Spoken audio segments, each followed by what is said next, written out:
दोस्तों वाकई में आज की कहानी ऐसी है जो आपके दिल को झकझोर देगी, सोचने पर मजबूर कर देगी कि आखिर इंसान कैसे कैसे पड़े हैं।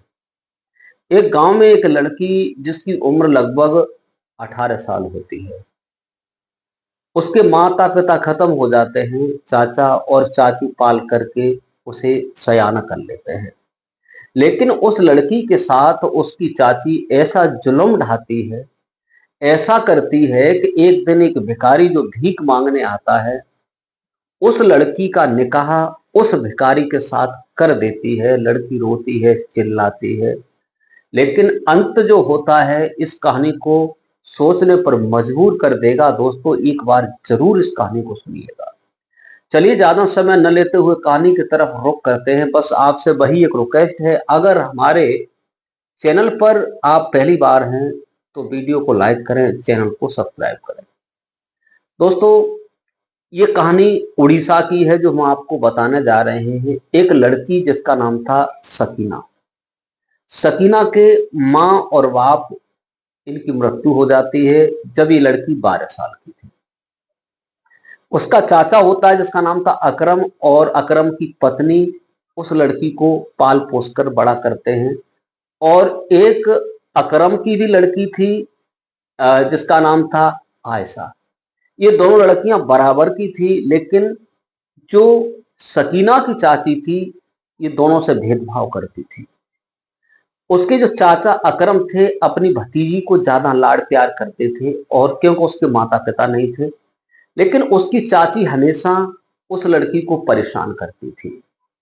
उसकी जो बेटी थी आयशा, कहीं फोन चलाना, कहीं कुछ करना, कहीं कुछ करना, और बिना मतलब के उस लड़की को पिटवाना अपनी मां के द्वारा। उसकी चाची सकीना को हमेशा दंडित करती रहती थी, हमेशा परेशान करती रहती थी। कहीं खाना समय से नहीं देती थी, सुबह से शाम तक सारे बर्तन धुलवाना, सारे कपड़े धुलवाना, घर की साफ सफाई करवाना, ऊपर से उसे मारपीट करना, बचा कुचा खाना देना। उस लड़की के साथ बहुत बड़ा जुल्म होने लगता है। एक दिन अकरम उससे बात करता है, उससे पूछता है कि बेटी तुझे कोई परेशानी तो नहीं है? तेरी चाची कोई अगर तुझे परेशान करता हो तो मुझे बता दे। उस सकीना से अकरम पूछ रहे थे, तभी उसकी चाची आ जाती है और अपने पति से बुरा भला कहने लगती है। सकीना कुछ बता नहीं पाती। उसके साथ इतना जुल्म ढाया जा रहा था, इतना जुल्म ढाया जाता है कि वो लड़की बहुत परेशान रहने लगती है। दोस्तों एक दिन एक भिखारी भीख मांगने आता है, कहता है कि कुछ अल्लाह के नाम पर दे दो, मैं बहुत परेशान हूं, भूख से व्याकुल हूं। तो सकीना की जो चाची होती है कहती है मेरे पास कुछ नहीं है। उसने जब अपनी उस सकीना की तरफ देखा तो विचार किया कि ये सर पे बोझ है, इसकी शादी करनी पड़ेगी, पैसा खर्च करना पड़ेगा, तो इस भिखारी को ही ना ऐसे दे देते हैं। उसकी चाची जाती है भाग करके और उस भिखारी को खड़ा करती है, रुको मैं कुछ देना चाहती हूँ। उस सकीना को लाती है, उससे कहती है कि इसके साथ तू चली जा, भीख में हम तुझे यही दे रहे हैं। जब वो जाने को मना करती है तो उस भिखारी के सामने ही मार पीट करना शुरू कर देती है। भिखारी दयावान था। भिखारी करने वाला, भीख मांगने वाला कोई छोटा मोटा व्यक्ति नहीं था। उसका बहुत अच्छा कारोबार चल रहा था, लेकिन उसका पेशा था भीख मांगने का। जब सकीना पर जुल्म होते हुए देखता है वो भिखारी, जिसका नाम था जफर अली, जब वो देखता है लड़का यंग था, उसे कहता है कि आप चिंता मत करो, मैं आपको कोई दुख नहीं होने दूंगा, आपको कोई परेशानी तकलीफ नहीं होने दूंगा, तो मेरे साथ चलिएगा। उसकी चाची है उसे धक्का मार के गेट से बाहर कर देती है और गेट बंद कर लेती है। सकीना रोती हुई, आंसू बहाती हुई उस भिखारी के साथ चली जाती है। दोस्तों कहते हैं कि किस्मत इंसान की किसी भी प्रकार बदल सकती है, कैसे भी पलट सकती है, किसी की किस्मत पर कोई जोर नहीं होता। कहते हैं कि जो भी मिलना होता है किसी भी तरीका से मिल सकता है। उस सकीना को लेकर के जफर अपने घर पहुंचता है तो उस लड़की को यकीन नहीं होता कि आखिर ये घर भिखारी का है। उसकी माँ थी, माँ उस घर में रह रही थी। माँ ने देखा कि ये लड़की किसकी लेकर आया, तो माँ ने पूछा बेटा ये लड़की किसकी लेकर आया है? तो वो कहता है कि माँ बस बाद में बताऊंगा, अभी मुझे अपना काम करना है। उस लड़की को वही छोड़ देता है और कहता है कि आप चिंता मत करो, इस घर में रहना है तुम्हें। लेकिन वो लड़की ये सोच नहीं पा रही थी कि इस भिखारी का ही घर है या किसी और का घर है। उस जफर की माँ आती है, उसके लिए खाना लाती है, उसे कपड़े देती है, बेटी आप चिंता मत करो, उसकी हर सेवा करती है, शाम को उसे लेटने के लिए रूम देती है। रूम देने के बाद जब खाना पीना खाने के बाद सुबह होता है, जगता है, कोई किसी से बात नहीं करता। सवेरे जब खाना पीना खिलाने के बाद और जो वो महिला थी जफर की माँ उसे पूछती है सकीना को अपने पास बैठाकर, बेटी बात क्या है, सच बताना, तुम्हें इतना पीड़ा किसने दिया है, तुम कौन हो, कहां से आई हो, तुम्हारा नाम क्या है, अपना परिचय दीजिए। तो सकीना रोने लगती है, रोकर कहती है कि माँ मेरा इस दुनिया में कोई नहीं है, मेरी माँ और अब्बू खत्म हो चुके हैं। मेरी चाची और मेरे चाचा मुझे पालते थे, मेरे चाचा का नाम जफर है, मेरे चाचा का नाम अकरम है, और मेरी चाची जो थी मुझ पर जुल्म ढाती थी। उनकी एक बेटी थी, उसे लाड प्यार करती थी, दुलार करती थी, मैं सारा घर का काम करती थी, लेकिन मुझे बहुत दंडित किया जाता था।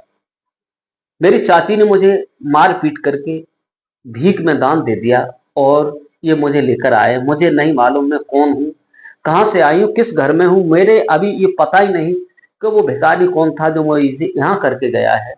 और मेरी चाची ने उनसे निकाह करने के लिए कह दिया है। अब मैं क्या कर सकती हूँ, मुझे नहीं मालूम मैं कौन हूँ। तो जफर की जो माँ होती है उसे कहती है, बेटी तुम्हारा ये घर है, तुम्हें डरने की आवश्यकता नहीं है, सब कुछ तुम्हारा है। वो किसी दिन आ जाएगा भिखारी और तुम्हारी पूरी इच्छा कर देगा। दोस्तों, वो लड़की वहां रहने लगती है। इधर जो सकीना की चाची की लड़की थी आयशा, आयशा सयानी हो जाती है। सयानी होने के बाद अकरम जो होता है अपनी बेटी का विवाह तय कर देता है। लगभग 25 किलोमीटर दूर अच्छा एक शहर देखता है, वो गांव, लड़का बहुत सुंदर था और पढ़ा लिखा था और बहुत सारा दान दहेज देता है। और उसकी चाची अपनी बेटी के लिए लड़का देखने खुद जाती है और आयशा का रिश्ता तय कर दिया जाता है। कहते हैं कि कर भला होगा भला, इस कहानी में वही है। दोस्तों, शादी हो जाती है, निकाह होता है, बारात आती है, दान दहेज दिया जाता है। अकेली बेटी थी। बेटी ससुराल पहुंचती है। ससुराल पहुंचने के बाद उसके तो मिजाज वही थे जो वहां करती थी। कभी उसने रोटी नहीं बनाई, कभी काम नहीं किया, कोई धंधा नहीं किया। लेकिन ससुराल में ऐसा तो नहीं है जो काम धंधा ना करना पड़े। अब खाना बनाती है तो रोटी जला देती है, सब्जी बनाती है तो नमक कहीं मिर्ची कहीं कुछ ज्यादा कर देती है। तो उसकी सास उसे रोजाना परेशान करती है, समय पर दो चार चांटे भी मार देती है। उसका पति जो जिससे शादी हुई थी वो आता है, लेकिन वो भी उसे प्रताड़ित करता रहता है, परेशान करता रहता है, क्योंकि उसे कोई काम नहीं आता था, कपड़े धुलना भी नहीं आते थे, क्योंकि वो चढ़ी बड़ी बेटी थी जिसने एक गरीब की बेटी को घर से भिखारी को सौंप सौंप दिया था।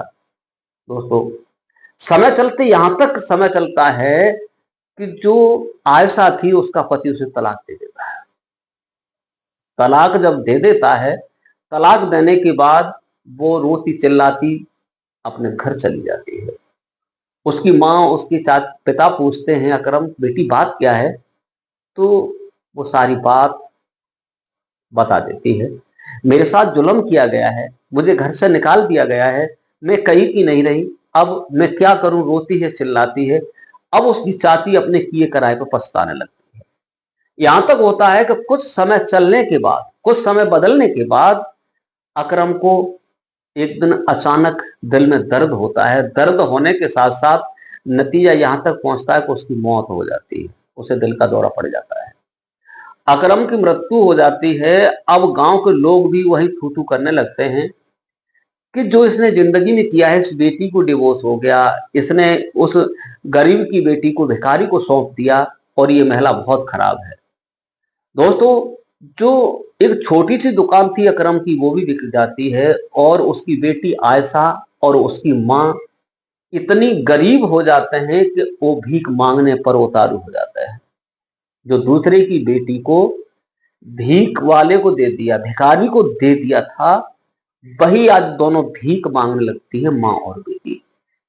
दोस्तों, अब इधर उधर जाती हैं, दरगाह पर जाती हैं, वहां भीख मांगती हैं, लेकिन उन्हें भरपेट फिर भी भोजन नहीं मिलता है। लोग धिक्कार देते हैं। अब उधर एक दिन जो भीख मांगने वाला लड़का था, कम से कम 2-3 महीने 4 महीने नहीं गया, जब घर पहुंचता है, पहुंचने के बाद उसका भेष बदला हुआ था। जब वो घर पहुंचता है तो सकीना उसे देखती है, उसकी माँ उसे बुलाती है। जफर जब घर पहुंचता है तो उसकी माँ कहती है कि बेटी, यही भिखारी है जो आज तुम्हारे सामने खड़ा है, क्योंकि उसका मकान जो था वीवीआईपी बना हुआ था, अच्छा खासा काम था। सकीना कुछ कह नहीं सकती। दोस्तों, इसके बाद उसकी माँ कहती है कि बेटी, यही है जिसे आप भिखारी समझ रही थी, ये मेरा बेटा है। ये भिखारी नहीं था, ये एक रोल कर रहा था, जो तुम्हें उस दलदल से निकाला था इसने, ये वही है। यह एक बहुत बड़ा अफसर है जो यही सीआईडी का काम करके और लोगों की मदद करता है। ये भिखारी नहीं था, वो भिखारी का रोल करके तुम्हें अपने पास लेके आया। क्या तुम मेरे बेटा से शादी करना चाहती हो?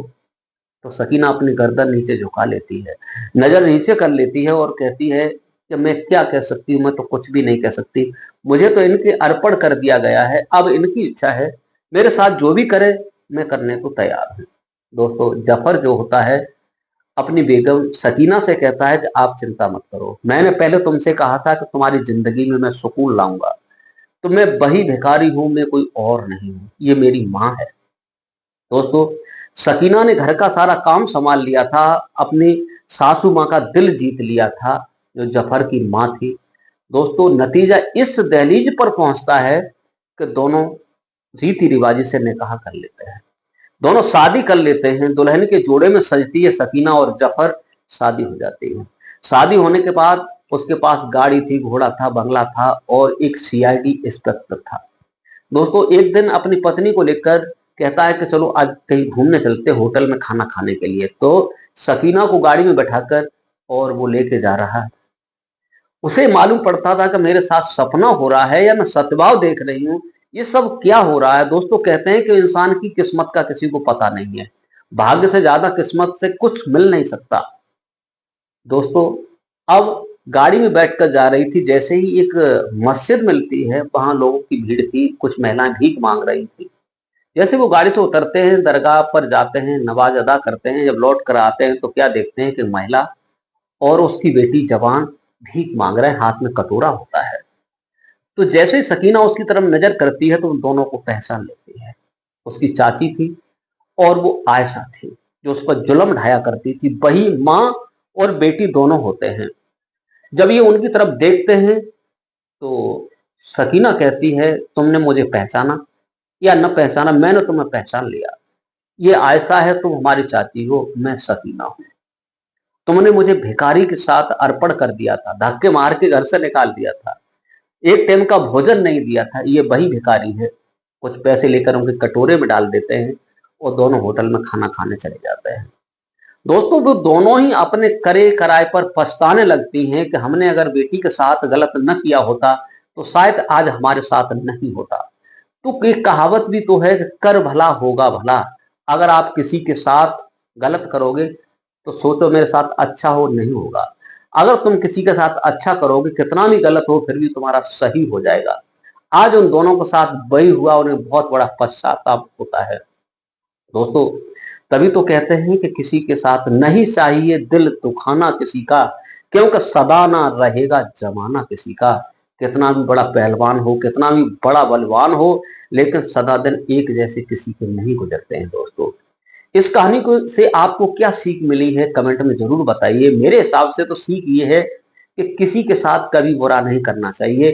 कोई इंसान है अपनी मजबूरी में तुम्हारे यहाँ हर तरीका से रह सकता है, लेकिन उसकी मजबूरी का फायदा कभी नहीं उठाना चाहिए, क्योंकि किसी दिन वो पल, वो वक्त, वो समय हमारे साथ भी आ सकता है। दोस्तों, इस कहानी को सुनाकर किसी को परेशान करना नहीं, किसी का दिल दुखाना नहीं, केवल आप लोगों को सचेत और जागरूक करने का मेरा उद्देश्य है। आज के लिए बस इतना ही। नमस्कार, जय हिंद, जय भारत। अपना ख्याल रखिए, अपनों का ख्याल रखिए, क्योंकि हमेशा किसी को सदा एक जैसा वक्त नहीं रहता है। राजा महाराजा सारे सब चले गए, लेकिन कोई रुका नहीं। जय हिंद, जय भारत।